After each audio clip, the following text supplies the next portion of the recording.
Okay, we're waiting for the light. Waiting for the light.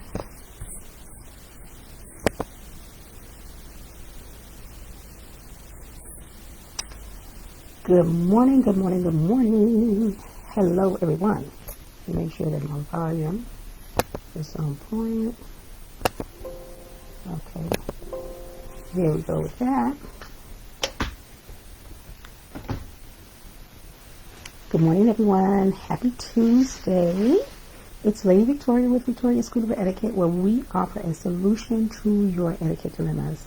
Listen, this morning I am your etiquette educator and your worthy life coach, broadcasting to you live from the great windy city of Chicago. Chi-Town is what we like to call it. That's because we are the best in the Midwest. And listen, we're very happy to have you be a part of our platform on this morning. So listen, tag a neighbor, tag a friend, and you all come on in. It's going to be simple, short, and sweet on this morning, but I just want to bring a couple of things to your attention on this Tidbit Tuesday. Today is Tidbit Tuesday. And so, Tidbit Tuesday is where we just share a little tidbit of information, something that you might be interested in.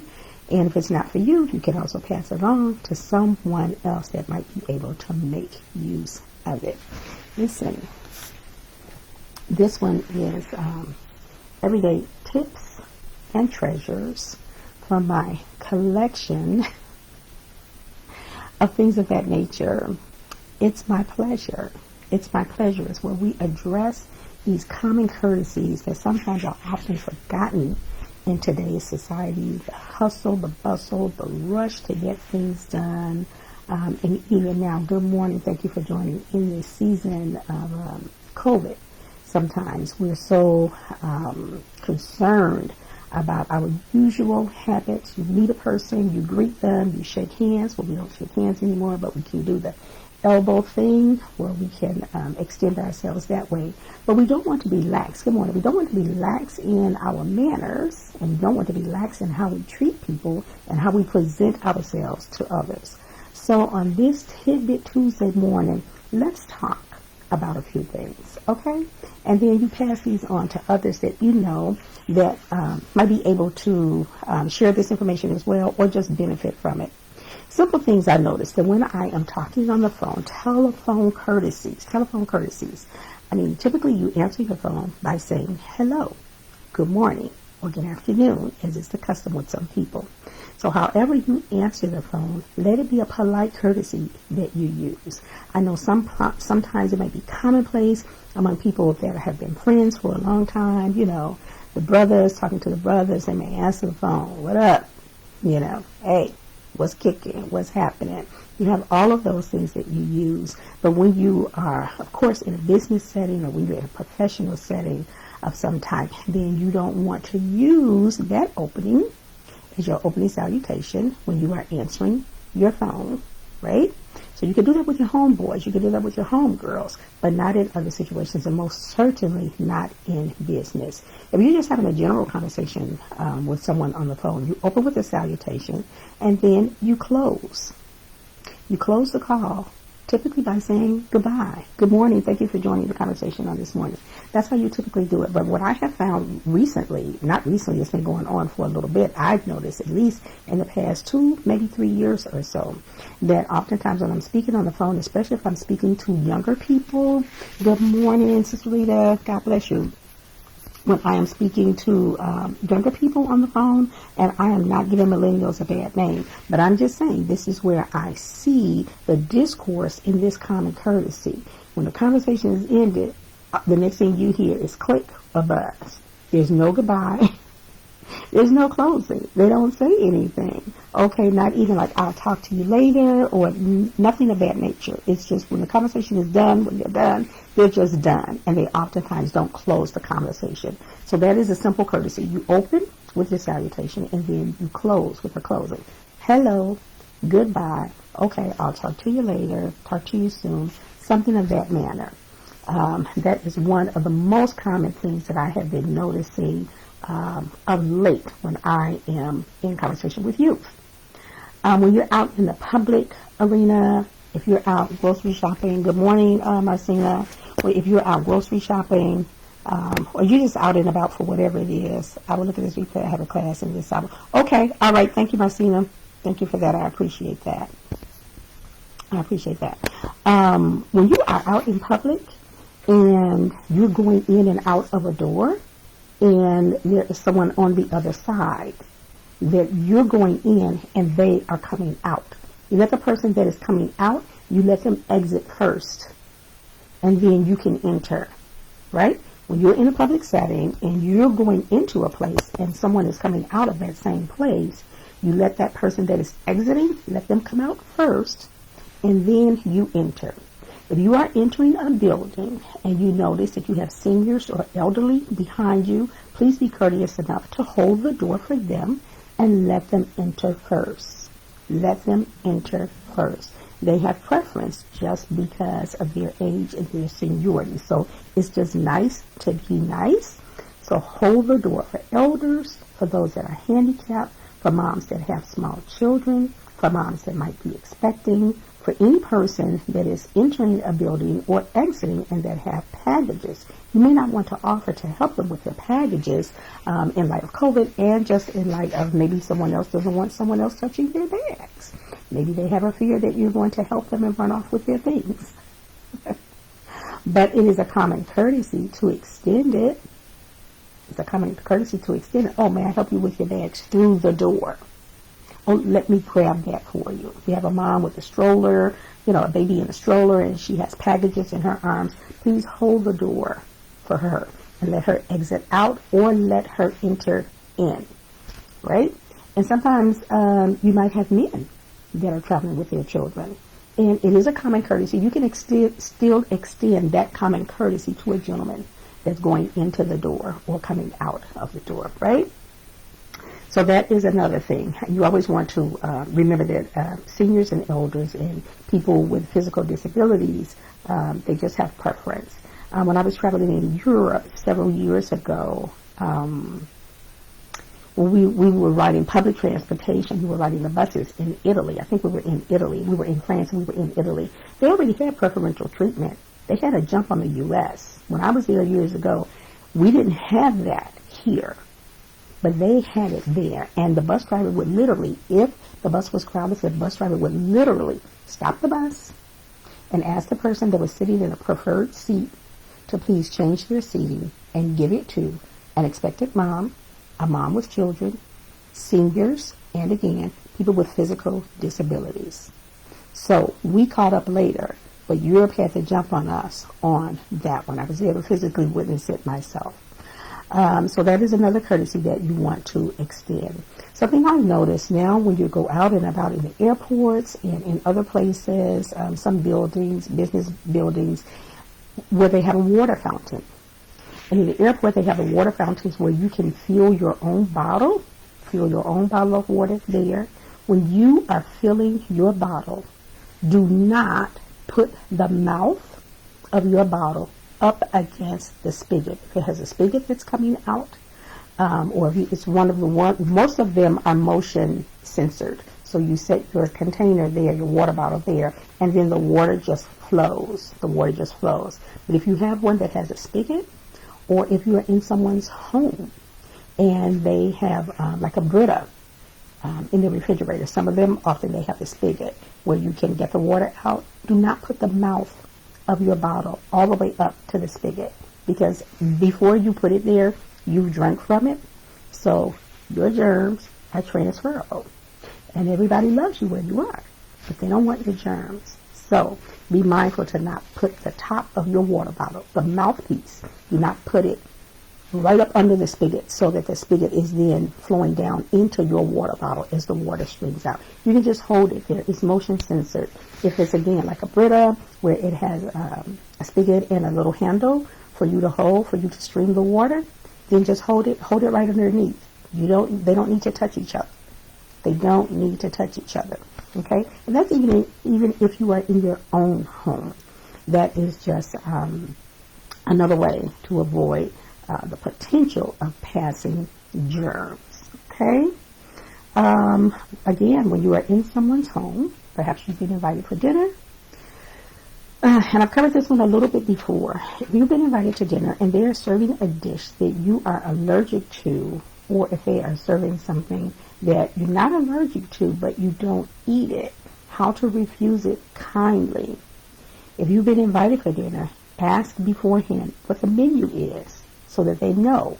If they're serving fish and you are allergic to fish, or you're allergic to shellfish, or you're allergic to Brussels sprouts or asparagus, if it's a genuine allergy, then of course you can politely let them know, oh, I'm sorry, I am allergic to that particular food.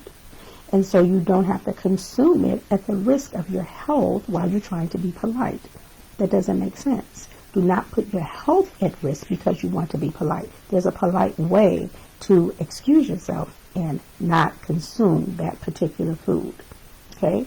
If you're there and someone is preparing dinner for you and you're there for the preparation portion and you notice, oh my gosh, that person didn't wash the meat before they prepared it. They didn't wash the vegetables or peel the vegetables. Maybe you are used to peeling your carrots.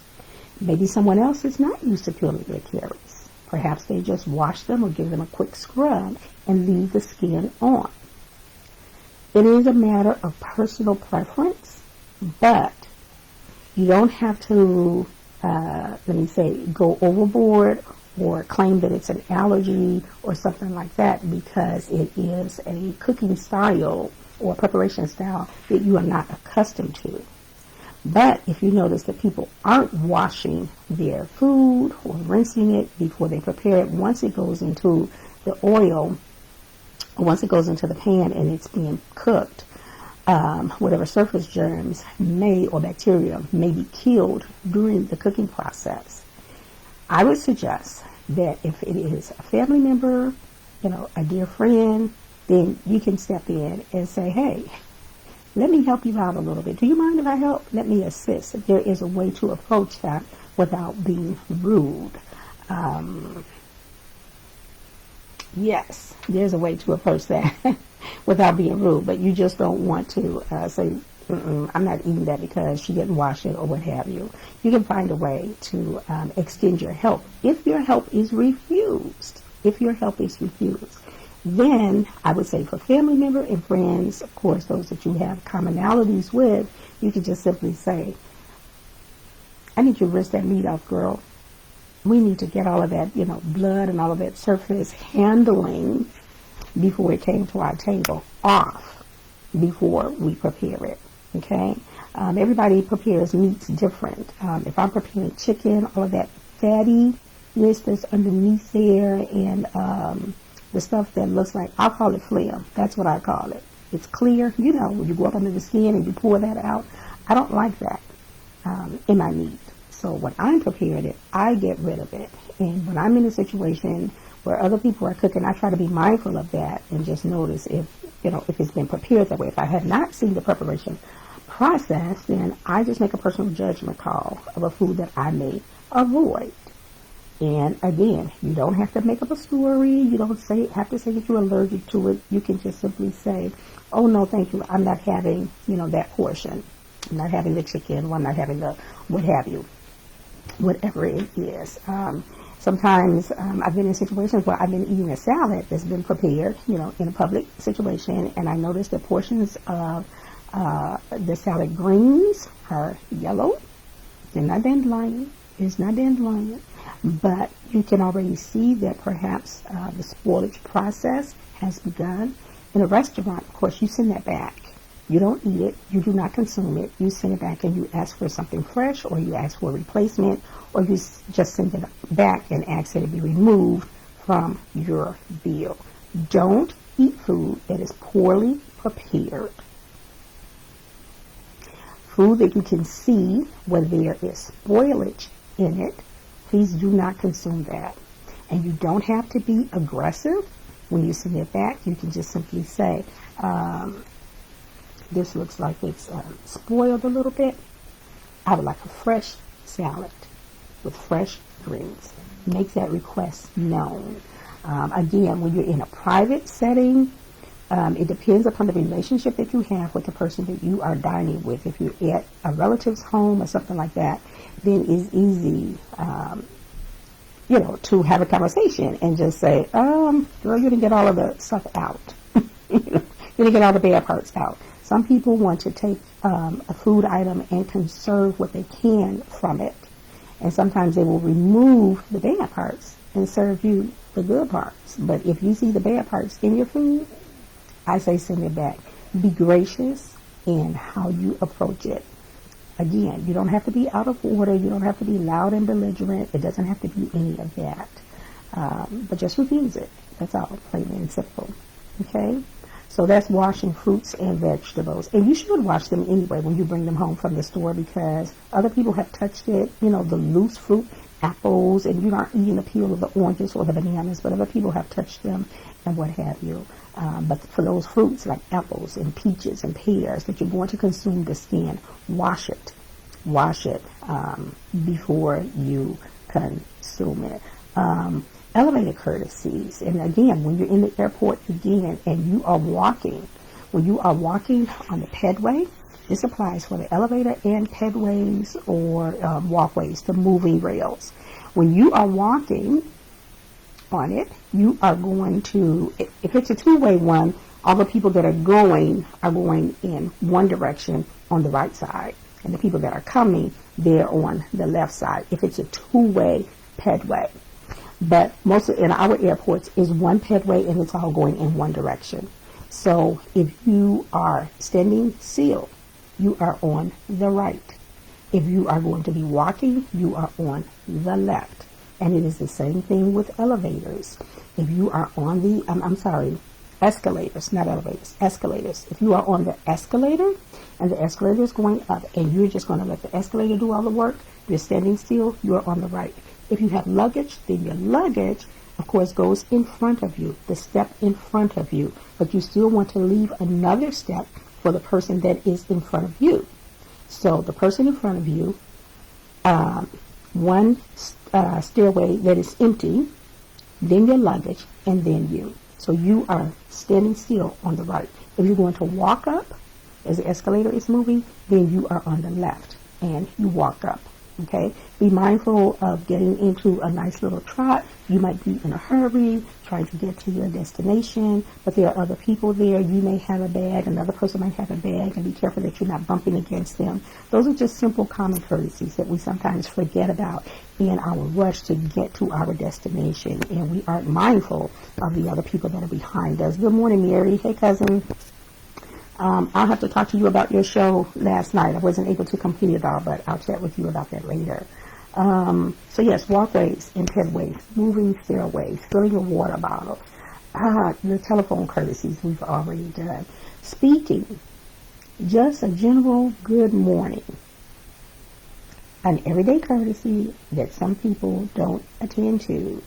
When you arrive into your workplace, do you say good morning? And when you are the person entering the room, you are always the person to speak to those that are already there.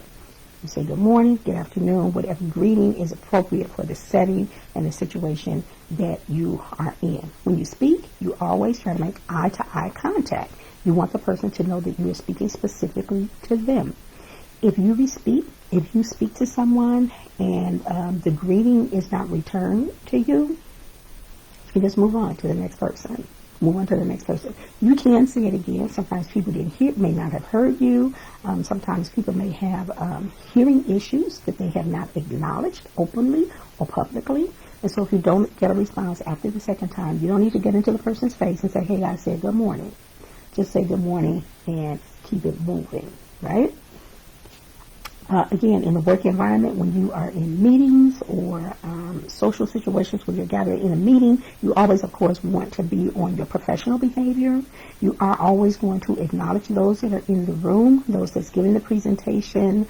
If they have a space for Q&A after the presentation, write your question down. Hold it until after the presentation if they have made that known. I will take questions, but please hold them until after I finish this portion of the presentation. Good morning, Pastor Ross. God bless you, sir. How are you this morning? Good morning. Thank you for joining. So you hold it until afterwards, acknowledge and honor their request to hold your questions. If it's burning and you just can't hold it, write it down. Write it down in the middle of the presentation, and you will be able to release it afterwards. The same thing is applicable when you are in church settings, whether it's doing Bible study or what have you. Whomever is teaching oftentimes may take questions afterwards. So hold your questions. Don't interrupt the preacher. Don't interrupt the pastor, preacher, teacher, missionary, whomever it is that is speaking, because you have a burning question. It can hold until afterwards, but don't interrupt during the Bible study, during the teaching lesson, during the Sunday school, right? So those are just some everyday tips that I wanted to share with you, common courtesies that we often forget about, especially in this season. I truly believe, I earnestly believe, that in this season of COVID and sheltering and so many things that we can't do, I believe that these are opportunities actually for us to improve upon our etiquette and our manners, because social distancing requires that we're 6 feet away from each other. So that way you're not encroaching upon others' personal space. You know, and I get a little bit when people get a little too close to me in public, because I don't know you, I don't know where you've been, I don't know where your hands been, all of that. So, So I think it's an opportunity for us to hone in on these skills that we already know about, some of which you might not have known about, or some of which, you know, you just have forgotten about. So these are just simple things. Simple things. If you have any questions or comments, please put them in the comment section below, and I can address them while we are here live. But always be mindful of seniors and people that are in authority in business, civic, and church settings. If you need to make introductions, you're always making introductions, and you're making introductions from the younger to the older. From the younger to the older. If I am being introduced to a bishop who's probably older than I am, maybe he's not older than I am, but his status is above mine. I'm a missionary, he's a bishop. I get introduced to him.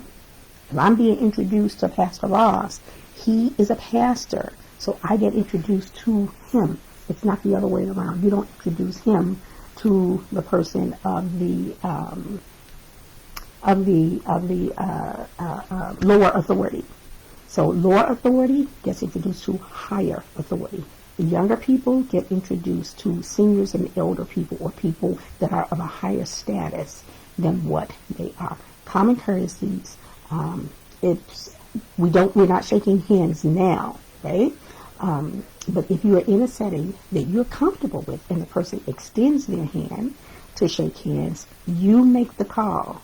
During COVID, you make the call whether you're going to extend your hand for a handshake as well, or if you're going to begin to present the elbow so that they know this is what I'm comfortable with, the elbow bump. So people have different levels of comfortability. And when you find yourself in a situation where you have to address that, honor their level of comfortability. Because when it's the other way around, I'm sure you will want someone to honor yours. So honor their level of comfortability and keep it moving. Keep it moving. So these are just a few things that I wanted to address on Tidbit Tuesdays, where we offer just a tidbit of information for you to share. Hopefully it is something that you can use. If not, it's always something that you can pass along to someone else. So I appreciate you being a part of the broadcast on this morning. Please like and share across your various social media platforms. I'm very appreciative of that. If you've not subscribed to my YouTube channel by the same name, Victoria School of Etiquette, go on over there, hit the subscribe button, become a regular subscriber. That way you have access to all of our video material at your fingertips and your convenience. It's 2 a.m. and you can't sleep and you're wondering, wait a minute, what is it that she said about telephone etiquette? Let me go back and watch the video. I usually keep them kind of short, half an hour or so they aren't long. For all of my regular and current YouTube subscribers, you'll be able to access this video later on today. So, again, please like, share, and subscribe.